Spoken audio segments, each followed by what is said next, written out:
Hospitals are meant to be sanctuaries of care. But in Gaza,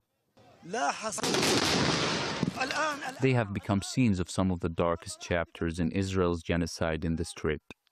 Nasser Hospital is one of them. In February 2024, Israeli forces stormed the complex in an incursion that ended with widespread destruction and the abduction of dozens of medical personnel, many of whom remain in custody. Today, 2 years later, we stand in the aftermath of a crime that shattered international laws and norms. When this hospital was stormed by the Israeli occupation forces, dozens of our doctors and staff were abducted. They have been subjected to inhumane treatment and baseless accusations. Today, we renew our call for increased pressure on the occupation to secure their release.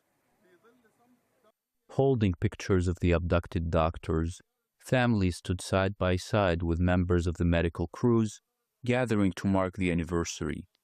Names that were once pillars Palestinians relied on are now absent, away from their children, remembered for the lives they saved, while now struggling behind bars. For nearly 2 years, my husband has remained in jail after being taken by the occupation forces while on duty. At the time, he was head of the surgery department. He refused to abandon his patients, even as the hospital came under assault. An occupation court judge later ruled that there were no charges against him, yet his detention continues to be repeatedly extended. By what right do they keep him imprisoned when they themselves acknowledge he committed no crime?